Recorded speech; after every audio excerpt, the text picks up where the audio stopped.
പ്രിയമുള്ള സഹോദരങ്ങളെ, പ്രഭാതവന്ദനം. ഇന്നത്തെ സുവിശേഷം വായിച്ചോ?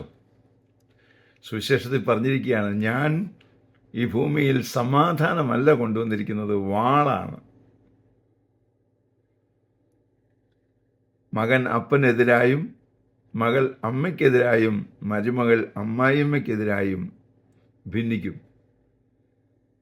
ഞാനിവരെ ഭിന്നിപ്പിക്കാനാണ് വന്നിരിക്കുന്നത്. ഈശോ പറഞ്ഞിരിക്കുകയാണ്. എന്താണ് സഹോദരങ്ങളെ ഇതിൻ്റെ അർത്ഥം? ഇതിൻ്റെ അർത്ഥം മറ്റൊന്നുമല്ല, അതിൻ്റെ താഴെ തന്നെ പറഞ്ഞിട്ടുണ്ട്. ഏതെങ്കിലും ഒരു വചനം നമുക്ക് മനസ്സിലാകാതെ വരുവാണെങ്കിൽ ശ്രദ്ധയോടെ വായിച്ചാൽ മതി. അതിൻ്റെ താഴെ തന്നെ വളരെ മനോഹരമായിട്ട് അതിൻ്റെ വചനം നമുക്ക് മനസ്സിലാകുന്ന വിധത്തിൽ എഴുതി വച്ചിട്ടുണ്ട്. എന്താണ് എഴുതി വച്ചിരിക്കുന്നത്? ഒരുവൻ അവൻ്റെ മകനെയോ മകളെയോ എന്നേക്കാൾ അധികം സ്നേഹിച്ചാൽ അവൻ എനിക്ക് യോഗ്യനല്ല. ഒരുവൻ അപ്പനെയും അമ്മയെയും എന്നേക്കാൾ അധികം സ്നേഹിച്ചാൽ അവൻ എനിക്ക് യോഗ്യനല്ല. സ്വന്തം കുരിശെടുക്കാത്തവൻ എനിക്ക് യോഗ്യനല്ല. നോക്കിക്കേ, എന്താണ് സഹോദരങ്ങളെ ഇതിൻ്റെ അർത്ഥം?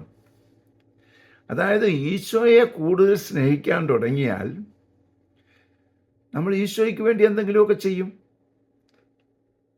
അപ്പനെയും അമ്മയെയും നമ്മൾ സ്നേഹിക്കണം, സ്നേഹിക്കരുതെന്നല്ല പറയുന്നത്. എന്നേക്കാൾ അധികം സ്നേഹിച്ചാൽ നീ അവർക്ക് വേണ്ടി ആണ് നിങ്ങളുടെ ജീവിതം മാറ്റിവെക്കും.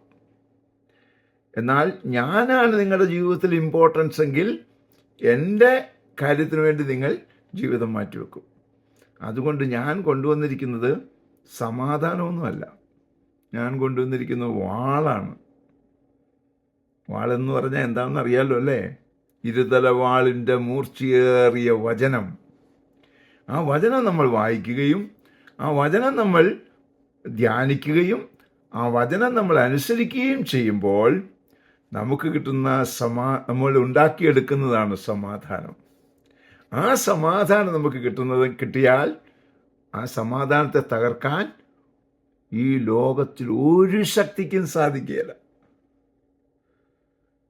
സ്നേഹമുള്ള സഹോദരങ്ങളെ, അതുകൊണ്ട് വചനത്തിൽ വിശ്വസിക്കുക, വചനം ധ്യാനിക്കുക, വചനം പ്രചരിപ്പിക്കുക, വചനത്തിൽ ജീവിക്കുക.